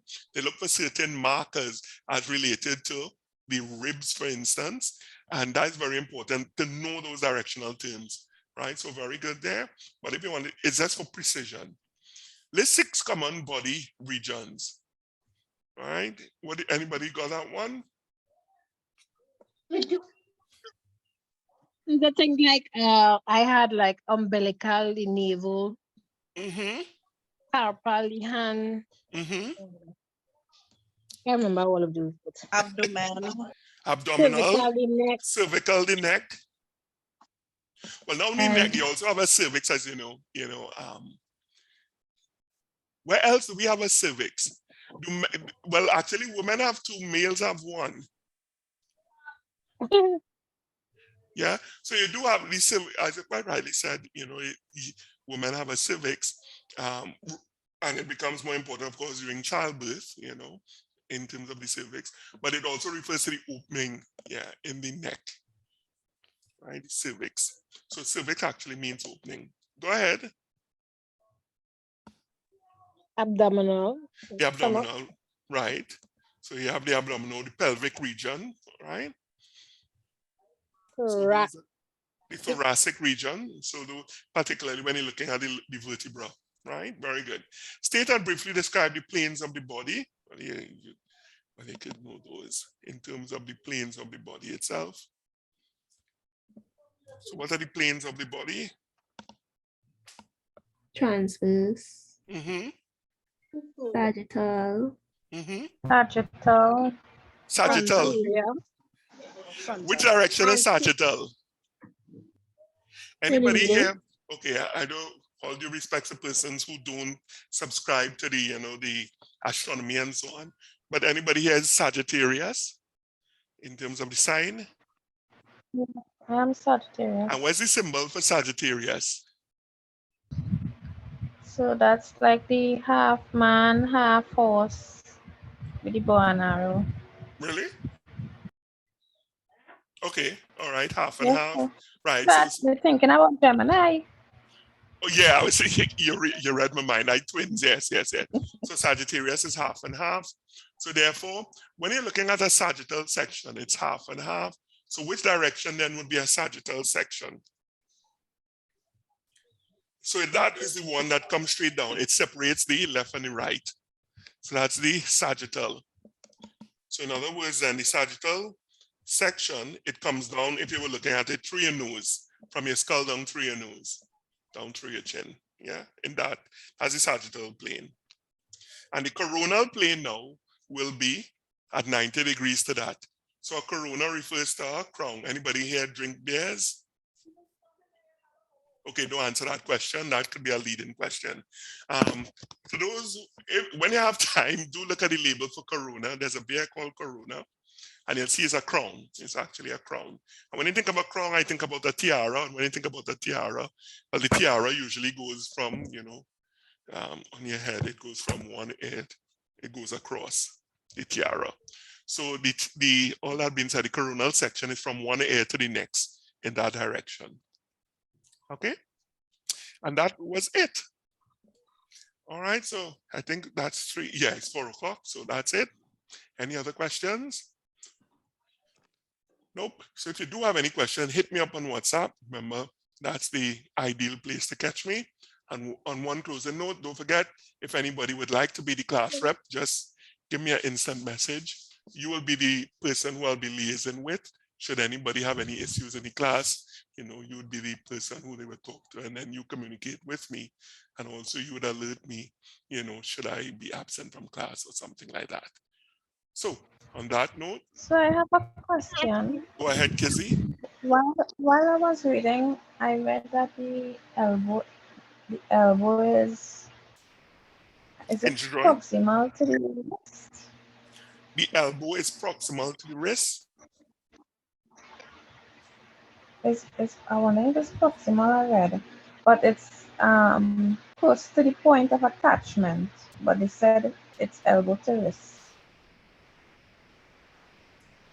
So I was wondering, isn't the point of attachment like by your shoulder there? Yeah. So they probably say, yeah. So the reason is they'd say it's proximal to the wrist because which one is closer to the shoulder? Your elbow. When you're looking at the elbow and the wrist, you'd say your elbow is proximal to the wrist because it's closer to the point of attachment, which is your shoulder. That makes sense? So the elbow is closer to your shoulder than your wrist. So that's why you say your elbow is proximal to your wrist. Yeah? Because proximal just means closer to the point of attachment. So the elbow is closer to the shoulder. So when you're comparing those two, so it's a comparison you're doing. So then you'll say, in other words, then you're saying, well, my elbow is closer to my shoulder than my wrist is to the shoulder. So a nice way of saying it in shorthand is just saying, well, the elbow is proximal to the wrist. Yeah? That's a very good question, Kizzy. And we'd look at that in a little more detail when we go through the skeletal system. Okay, so can you say when you'll be uploading it, because I'd like to go over. All right, well, I would say by tomorrow lunchtime it would be up. Okay, Jamie Lee, so that's a very good question again. I will get it up by tomorrow lunchtime. You're welcome. Okay, so Angelique, Bernadine, Brianna, Hope, Jamie Lee, Jenna, Kayla, Kizzy, Crystal, Leisha, Miracle, Renelle, Shanika, Timya, and Zara. First of all, I'd like to thank you all for taking the time out, because I know you have a busy schedule. Today wasn't a scheduled day, but you still took the time out. Thanks very much for coming out to the class. And hit me up on WhatsApp if you need anything. And do have a pleasant afternoon. Good afternoon. Thank you, sir. Same to It you. was nice to meet you. Okay. Bye. You're welcome. Bye. Bye. Sir. Okay, bye-bye. Take care.